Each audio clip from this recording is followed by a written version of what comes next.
नमस्कार। संत वाणी में शब्द आया है, जिनकी रही भावना जैसी प्रभु मूरत देखें तिन तैसी।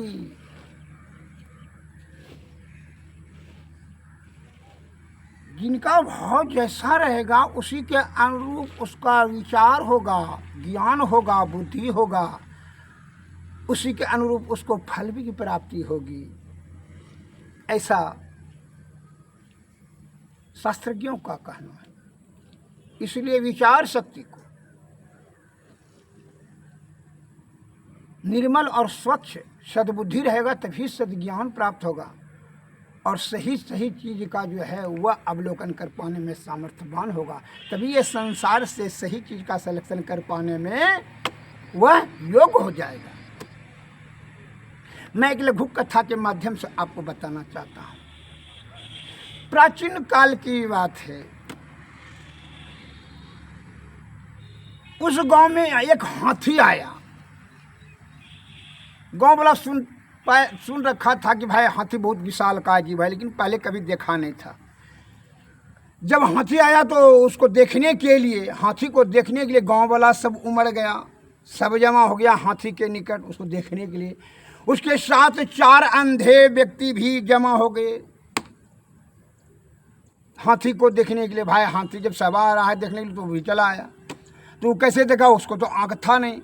तो पहला अंधा क्या करता है कि सूंड को छू लिया, सूंड को छू करके देखा हाथी के सूंड को। तो हाथी वाला से पूछा पहला अंधा, यही हाथी? तो उसने हाथी वाला ने कहा हाँ यही है हाथी सूरदास जी, यही है हाथी।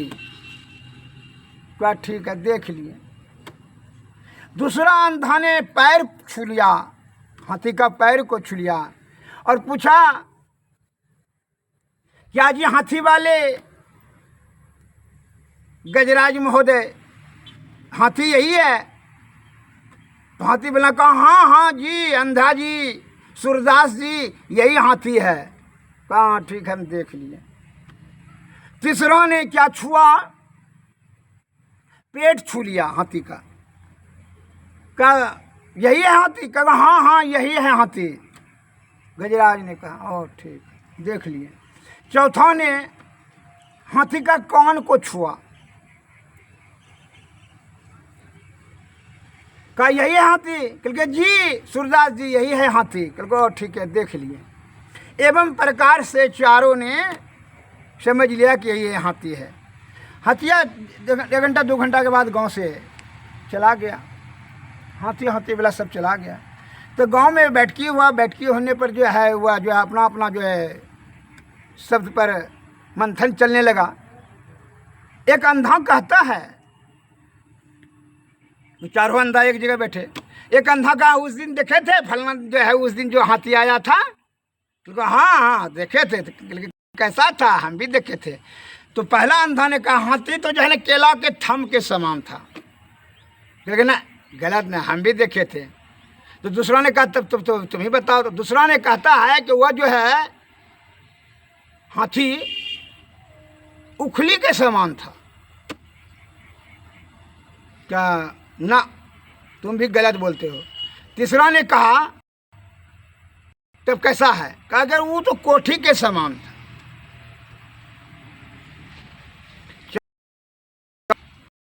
हाथी सूप के तो कौन पास पर कलह उत्पन्न हो गया चारों में। बड़ा घमासान कलह हुआ। अब जो है उधर से आदमी जो है 2 4 10 सज्जन 50 सज्जन जमा हो गए। एक भी बुद्धिजीवी भी जो है बुद्धि ज्ञानी लोग भी जमा हो गए। ज्ञानी क्या क्या किस बात का भाई कलह हो रहा है, किस बात का झगड़ा हो रहा है? तो सूरदास जी ने टुल कहा कि देखिए तो हम बोल रहे हैं हाथी केले के समान था, बोला कहा कोई उखली के समान है, कोई कोठी के समान है, कोई बोला सूप के समान है। क्या सही बात है? कहो अच्छा उस दिन जो हाथी तुम लोग ने छू करके देखा था ना, कहा तो ज्ञानी आदमी समझ लिया ओह इसका कोई गलती नहीं। कल तब क्या वो झूठ बोला हाथी बोला? गजराज महोदय क्या झूठ बोला हमसे? बोला पूछे हम छू करके कि यहाँ हाथी? बोला कहा हाँ। क्योंकि ना वो भी सही बोला और तुम भी सही बोल रहे हो। लेकिन समझदारी में भिन्नता है, समझदारी अलग है। अरे तुम चारों सही हो, एक काम करो, तुम जो अलग अलग पार्ट जो बता रहे हो, अलग अलग पार्ट का जो छुआ तुमने, हाथी बहुत विशाल का जीव, तुम चारों ने सभी अपने अपने पार्ट को जोड़ दो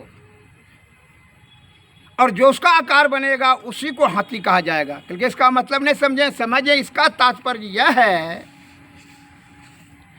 जो तुम बोल रहे हो कि हाथी केले के समान था, इसका मतलब हाथी का सूंड था, नाक था, बड़ा होता है हाथी का नाक, सूंड केले के समान। तो अच्छा ही बात करके तब, और दूसरा उसका पैर था, इसलिए बोल रहा है उखरी के समान। तीसरा वो जो पेट छुआ था ना, हाथी का पेट बहुत बड़ा होता है, इसलिए उसका जो है पेट था हाथी का। तो अच्छा यही बात करके जी ज्ञानी ने समझाने लगा। और चौथा वो कान था हाथी का, इसलिए वो सूप के समान बड़ा कान होता है हाथी को।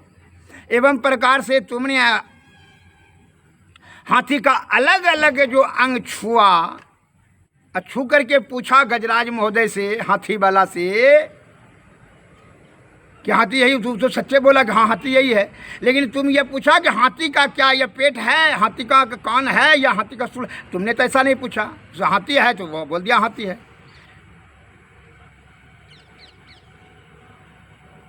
इसलिए तुम भी सही हो, वह भी सही था, लेकिन ज्ञान के अभाव में तुम चारों कलह कर रहे हो। कहने का मेरा तात्पर्य है कि बारे में जो दे रहा हूं देशवासियों को, कि यह हमारे आदि विद्वान वैद्य गणों ने, भगवान धन्वंतरी साहब जो आयुर्वेद के महान प्रवर्तक, उन्होंने कहा कि दीर्घावस्था और आरोग्यता को दृढ़ करने के लिए आयुर्वेद सर्वश्रेष्ठ सर्वोत्तम सर्वोपरि रसायन है। अतः इससे विरक्त होकर करके हम लोग अल्प आयुमान रोगाग्रस्त शारीरिक दृष्टि से दुर्बल होते चले जाएंगे। आज उसका दुष्परिणाम आपके समक्ष में है। लेकिन तर्कवादियों ने अभी के जो पूर्ण रूप से जिनको ज्ञान का अध्ययन नहीं है, वह जर्मनी का, जापान का, इंग्लैंड का, अदर कंट्री का पूंजीपति ने अलग अलग मेडिसिन बना करके, अलग अलग थीसिस दे करके अपना सामान बेच करके धन संचय करने की ललसा से गुमराह कर रहा है। वो अल्पज्ञानी का ही ये काम है।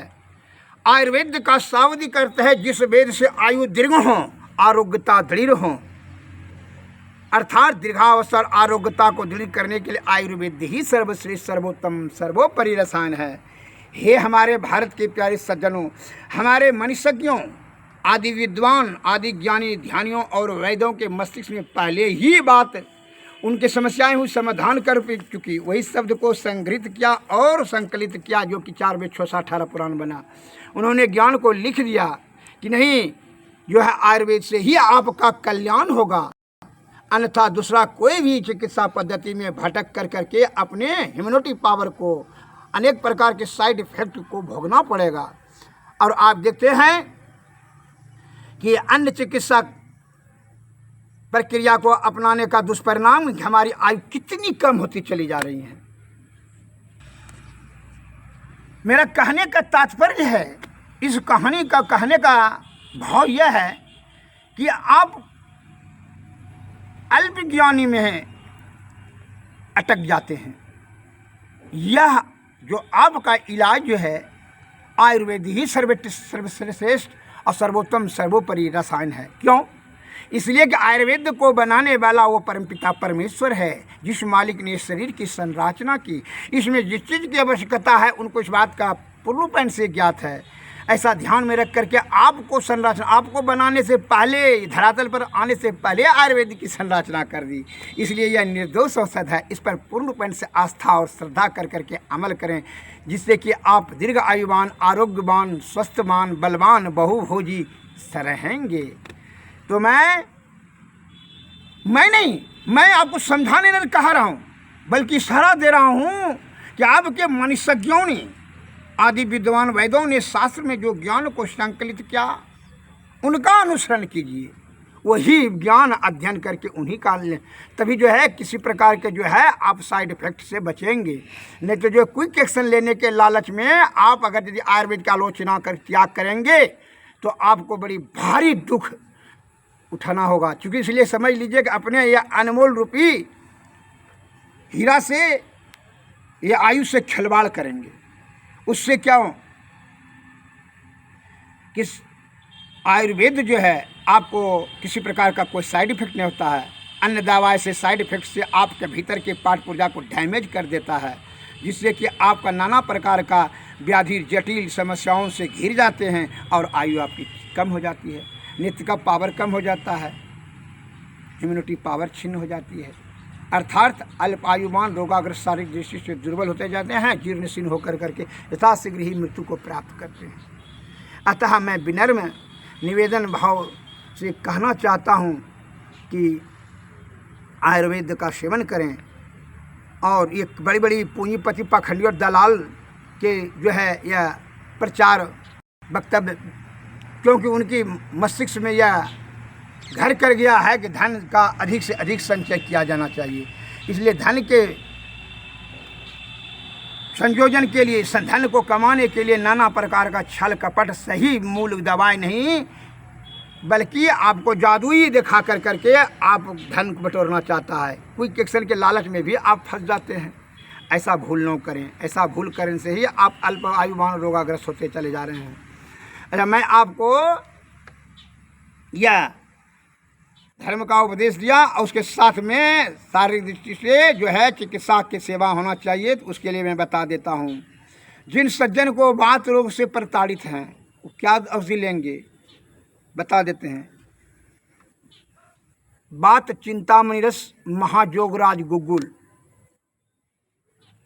और महारसनादि क्वाथ, ये तीनों दवाएं सेवन करें।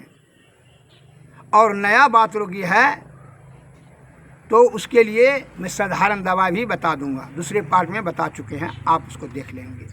यह आपको शास्त्र के आधार पर यह दवाएं मार्गदर्शन किया। ध्यान रहे कि इसका कॉम्बिनेशन अपने से संचित करके बनावें और सेवन करें, अत्यंत लाभ मिलेगा।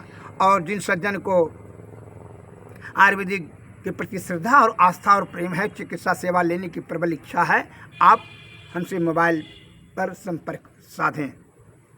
Mobile number 93 34 70 46 25। जय हिंद, जय भारत, धन्यवाद।